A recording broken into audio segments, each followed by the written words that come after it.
was still on. Then I woke up again and it wasn't off. Did you watch me sleep? Hmm? Did you watch me sleep? Yeah, I actually did something to you while you were sleeping. What? I'm sorry, I just got this. Corey? Yeah. Corey, what did you do? Do nothing. Look, this came right in my face. I didn't do anything. He did something, and I'm gonna find out on the next episode of Dragon Ball Z, where you going with this? So boom. So there were some videos that came out about CoryxKenshin from his ex Panda Ninja, right? So I seen it on Twitter originally, the post, boom, right here. Why is CoryxKenshin being accused of being a weirdo women? What are going on with these receipts, right? So I scroll down, right? Click their account, boom, we're over here. And what we're gonna do, we're gonna go through this whole arrangement. We're gonna hear the story, and we're gonna see what she's talking about, and then we're gonna yap in between. And I want to see what you guys think about the situation, and like what you think is going on here. And do you guys think Corey is gonna respond? Do you think he's gonna be silent?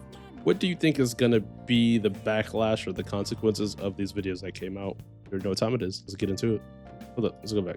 I didn't want to do this, but I don't owe you my silence anymore. There's no clean way to start, just that familiar weight in my chest, while the world kept applauding someone who never showed up for me. So I'm assuming, allegedly, because we don't know, allegedly, but I'm going to go based off what I see here, right? She says, the truth about your favorite YouTuber, sharing your story, part 1. I'm not doing a story time, I'm sharing what I lived, it feels heavy. All right, cool. So she pretty much here was saying like, he was getting applauded and no one showed up for her. He never showed up for her. Let's go next one. Let's go next slide. I was never part of your world publicly. You made sure I stayed close, just far enough to be invisible. Your followers eat up the whole man of faith image you push, but faith without basic decency isn't faith, it's branding. Ooh, okay, that's a little heavy, dude. That's a little heavy. So she's saying that the man of faith thing is just an image. So was CoryxKenshin out here getting to it? Like, what was going on here? You talk about devotion, but act like hurting people in private doesn't count. That's not devotion, that's hypocrisy. You fooled a lot of people, but not me. When I met you, I was at one of my lowest points in my life. I was still healing, still trying to remember how to love myself after going so long without it. I had all this love and nowhere to put it, and for a moment, your attention made me feel seen, like maybe I wasn't invisible anymore. Even writing this now has me crying so hard I can barely breathe. The pain still lives in my body, like it just happened yesterday. I'm not writing this because I still care. I'm writing this because I've carried too much in silence. That it? You ghosted me not because you were confused, but to teach me a lesson. You made me feel like I had to shrink just to earn a reply. Every move was calculated, even if I couldn't see it back then. So just from like the snippets we've been reading so far, it sounds like she was being manipulated by CoryxKenshin, and their relationship wasn't good, which, I mean, I don't know him personally, so, you know, I can't say neither here nor there. We're just gonna go through this information in earnest as we've just found it out, and kind of just, you know, form our own opinion and process on it and see how it goes. Yeah. Anytime I tried to speak up, you twisted it into something wrong with me, and while I sat alone, replaying every word, breaking myself apart just to try to make sense of it, they were out here calling you a positive role model. Okay. Really attacking the image heavily. Okay. They'll never know how many nights I cried quietly into my pillow, trying to convince myself it wasn't that bad, just so I wouldn't have to admit how deeply it broke me. This is very depressing stuff to read. You never showed up when it mattered. You only came around when it was convenient, when you wanted something, when it was easy. But when I needed care, support, the bare minimum, you vanished. This was your punishment. Silence, distance, disappearing like affection was something I had to earn. Like loving you too loudly meant I needed to be put in my place. So how are you guys interpreting this so far? Like, what is your take on what I've read so far? And this is just the first part of this. You treated my body, my heart, my time like they were things you could shelve and retrieve whenever it suited you. Like I only existed when you needed to feel wanted. You made sure your absence cut deeper than your presence ever comforted. And the worst part, that kind of damage takes effort, so congratulations. And then came the subtle jabs. You once asked if I wanted to know how much you made. I said no because I didn't care. I never depended on anyone. I've worked hard my whole life and made my own money. But still, you made me feel small for the job I had. like I was a disappointment for not living up to your standards. I never asked for your money, platform, your help, any of it. I just didn't want what you had. I just wanted to be treated like I matter, like a human being. But even that felt like too much for you.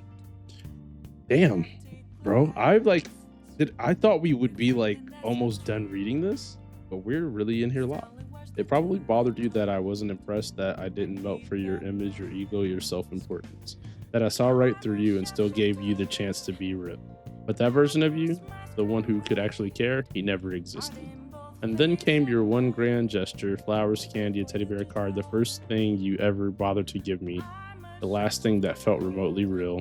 The card said, Nami, the way I feel about you is real. You are so wonderful, so gentle and kind, not to mention sexy. I miss you and hope this puts a big old smile on your face, on that pretty face. Okay. It felt like maybe finally something was different. For a split second, and I let it crack my armor, I let myself believe you. When you called that night and poured out a heart to heart, said I've made a lot of mistakes, but you were never one of them, I fucking cried, because even after everything, I still wanted to believe you were capable of being good to me. And then the next day, someone told me they saw you in California with another girl. I already knew where you were going. You told me that part. But you never said who you were going with, so I assumed it was your family. That's how it always was with you. I never really knew what you were doing. You just whatever pieces you decided to share. All I did was ask calmly, the way anyone saying someone would. I'm not the type to pry or get jealous over nothing, but when the details don't add up, I pay attention. But you snapped at me. You said it was your sister, got defensive. I wasn't accusing you of shit. I just wanted the truth. But your reaction said everything, and even if it really was your sister. The guilt always slipped out before you could cover it. You always gave yourself away, and then you ghosted again. Do you know what that kind of pattern does to someone? It rewires their nervous system. It teaches them not to trust softness, not to believe kindness. It makes you think that if something feels good, it's probably a setup. That was the real you, not the funny, sweet persona you flash on camera, just a selfish, image-obsessed coward who cared more about looking good than being good. You couldn't even stay in the same room as your own consequences because accountability doesn't get likes, right? I spent so long asking what was wrong with me, wondering how I could show up with my whole heart and still not be enough, trying to be softer, quieter, easier to love. But the truth is, I was never asking for too much. I just kept pouring into someone who never planned to give anything back. Next slide. You knew how badly I wanted to be loved, so you breadcrumbed just enough affection to keep me hoping, then called me crazy for wanting more. And still, I gave you the benefit of the doubt every single time. I let your excuses rewrite the truth, just so it would hurt a little less. I held your chaos like it was love because that's all you ever offered. I'm not gonna lie to y'all, like, I've been reading this shit for like 12 hours, dude. Like, let's see, I'm gonna just speed read this. So she's just telling us what she was going through. This was just, that was the last slide. I guess I'll read the whole thing. But I kept handing you chances, kept trying to make sense of the hurt, kept believing maybe there was something good in you worth holding on to. That part's on me, but everything after that, that's all on you. This is just the beginning. Part 2 comes later tonight. It only gets heavier. Okay. So that was part 1. Let's watch part 2. Oh, okay. This is part 2. So let's get our reading ready. And then came the Xbox messages. It wasn't even what you said, it's just how casually you said it. Like nothing you done had ever left a scar, like you hadn't already shattered me once and just gotten bored. See the messages.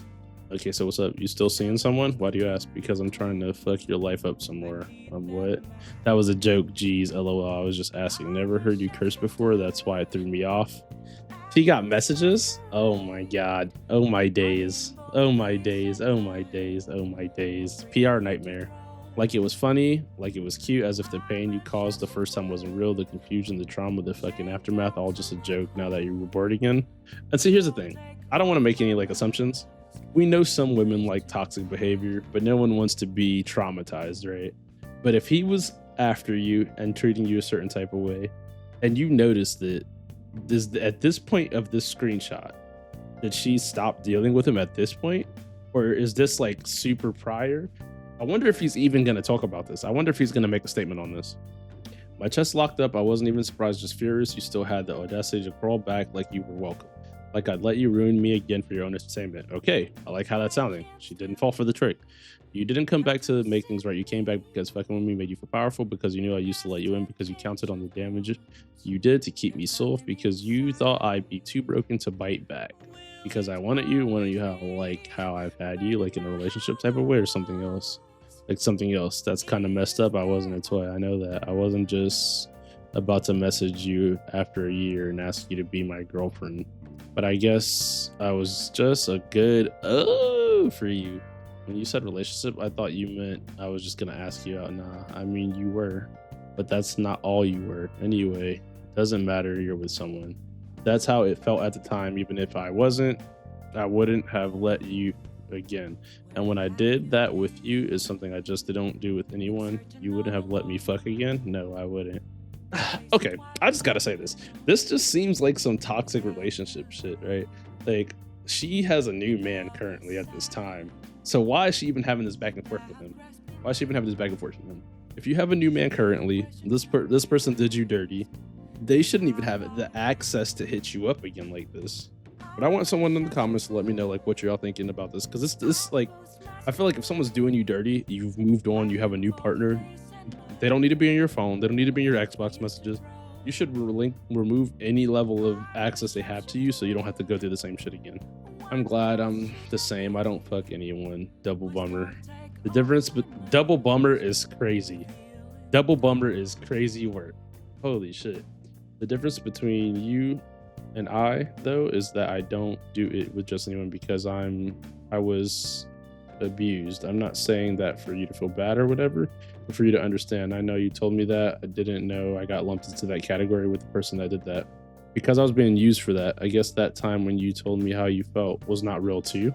Do you hear yourself? You knew I survived SA. You knew how hard it was to feel safe in my own body, and you used that as leverage just to remind me of how far you'd gotten. Threw it in my face like I should be flattered. Did I misread something here? Okay, let's keep pushing. You didn't want me. You wanted access. The version of me who froze when things felt wrong, who kept forgiving you because I thought love was supposed to hurt. When I pushed back, you got defensive. I don't know why I'm lumped into that category. Fuck you, you put yourself there. I'm gonna be fair. I didn't think when he said I don't know why I'm lumped in that category. Like, I don't know these people. I don't know their real relationship. We're clearly only reading her side. But I feel like if you're texting somebody and they say something crazy to you, or that sounds like something they wouldn't normally say, you're gonna be like, oh, I didn't know that's how you felt. That's more of how I took that. I don't know why I'm lumped in that category. I thought it was more like I didn't know that's how you felt about me type of thing. That's what I was like assuming that meant. But I guess when she read it, it meant like something different, which is okay. This is her story, you know, this is her situation or whatever. You crossed lines you had no right to, and you knew exactly what you were doing. Then you tried to backpedal like everything could be undone as if you called it a mistake. But it wasn't a mistake, it was you being you. Backpedal, you were never used for sex. I need to make sure you understand that. I loved you, like I said, didn't have my shit together. You love me, how is that possible? Let's keep reading. Then you had the nerve to say, I loved you back then, I just didn't have my shit together. Really? You had the money, the platform, the fans, the house, the car, everything. You had every tool to be a decent human being, and you still chose to be careless with someone you claimed to love. Because niggas with money don't do bad shit. I didn't have my shit together either, but I still showed up with heart, with honesty, with care. I never used my chaos as an excuse to mindfuck someone. This point is also still valid as well. I think like you could have money and be all that stuff, but shit up here might not be straight. You know, I think both points are valid. Let's keep going. But I guess empathy doesn't hit the same when the mirror is not pointed at you, because if someone can say I loved you after they've already destroyed you, what the fuck does love even mean? Okay. And if anyone else is reading this, I want you to really ask yourself, how would you feel? Would you keep making excuses for him? Would you still tell yourself it wasn't that bad? Because I did for a long time. I held in everything while they held him up. I'm gonna just say this. Me personally, I'm not a fan of shit that I don't like. So if I don't like something and I don't see a reason to be there, I'm moving on. Like even all the back and forth conversations that he was having, I guess for her, it's probably like not getting clarity, but the chance to express yourself openly. I wouldn't even waste my time doing that realistically. I'm just gonna be real. Like if shit was bad and we're finally not together and then they reach out to me, I'm blocking them. I'm not even gonna, there's no point in having that convo in a situation that was that negative, that was impacted, like that affected you this much. There'd be no point. Excuse me. What makes it worse is how many people still praise you, how many don't know who you really are, how many built their platforms just by orbiting yours. And while all of that was happening, something else started happening to me. Now, even this, right? They say never meet your heroes. They say never meet your heroes. We don't know these people in real life. We don't know how their mind works. We don't know what they really are. They could be showing us one portion of themselves on the camera, right? Like, if you have a brain, you should know that. Well, let's see the next phase. What would you do if the nurse called your name and the moment you sat down, the world stopped making sense? TNBC stage 3A aggressive. What is a TNBC? Triple negative breast cancer. At stage 3A means the cancer is spread to nearby lymph nodes, but not to the distant parts of the body. So she got stage 3 cancer. Shit. That is, yeah. You're staring at the doctor's mouth, but the sound's already gone. No tears, just shock, like your soul stepped off out of your body. Heart slamming against your ribs, tunnel vision, thoughts are collapsing under the words chemo, mastectomy, radiation, and outside. The pandemic makes sure no one's there to catch you. You're isolated, terrified, too stunned to tell more than a handful of people because you barely believe yourself. Cool. I reach out to people not for comfort, but for closure, because when you're survived trauma like mine and you're forced to face the possibility that your story could end, you do what feels right, whether anyone else understands it or not. Now, this sentiment that she's talking about does make sense if she thought her life was over and she just wanted to share her story. I think, like, you know, it's your story, do you, right? Like, but this would be extreme to deal with. So I reached out to you. I didn't reach out because I was weak. I did it because if my time was up, I wasn't taking your unfinished damaged with me. And what'd you say? That was the most passive aggressive cancer reveal ever. I can't lie to you, black people are so unserious sometimes, because that response, dude, like, that is a crazy ass response. That's the most passive aggressive cancer reveal ever. And see, now this is gonna be traumatic, because any conversation you have with anybody is no longer, yo, you gotta think, if you're gonna move wicked, you gotta think smart. Or just don't move me. Don't move wicked. Sorry, don't move wicked. My fault. That wasn't just cold, it was fucking cruel. It hit harder than the diagnosis itself. If that kind of cruelty comes easily, were they ever human at all? Some people also use humor as like a barrier when they feel nervous or uncomfortable, right? But I don't know CoryxKenshin personally, and I don't know Panda Ninja Double X personally either. So you feel me? I'm just talking my talk, you know? I lived, and when I came out the other side, I wasn't alone. I was held by people who loved me with no agenda. That's what healing looks like. That's what love actually is. Fair? That was the moment I realized who you really are. That was the moment. You knew my fucking story. You knew I'd been through hell. You watched your own mother go through it. You saw what your own family did. You must have felt what that means. The fear, the fight, the way it rips everything apart. And you said it anyway. So what's your excuse? No questions, no compassion, just a joke. Because anyone who can witness your pain and feel absolutely nothing was never someone with a soul to begin with, heartless. I mean, and the thing is, I'm not refuting anything she's saying at all. There's no point in doing that. But it's just a bombshell of a story, realistically. Even after I cut the cord, I couldn't breathe, because you weren't just a person I was behind. You were a name the internet wouldn't let me forget. You were still everyone's favorite post, and no one knew what it cost me. Your fans kept showing up in my DMs acting like they had insight, but they didn't know a damn thing. Okay, I know that part could be really annoying, the fans and shit, yeah. But at the end of the day, did he start his, because there's some questions I have to ask personally. Did he start his career and was with her before he was famous? Because his career and what the fans think, I would say, is probably not important. But then once you said they were in your DMs, I could kind of see how that makes a bigger difference. So, and of course there was N. She found out through your Xbox friend list, checked my profile, saw my IG in the bio, and followed me. But I didn't know that yet. Who is N? That's another gamer sliding in, nothing strange at first. Then one day she posted you on her IG stories, and something in me paused. Okay. Part 3, they were watching me too. So they were surveilling everything she was doing. So I asked, oh, you're a fan of Cory? She said, yeah. I said, I'm not. She followed up with why. It came off like a curious question, like maybe she knew more than she was letting on, but I wasn't about to assume. So I kept it short. We dated. It didn't work out. I didn't realize till now. She even found me until later, and the post and our conversation, something felt off. So they sent someone to like see what she was up to, see her opinion of bro. This is a little crazy. I'm not like this is some next level shit. So I did some digging, and I saw she was following you on Xbox. That's when it clicked. She must have found me through Xbox. I didn't know how many others she had did that with.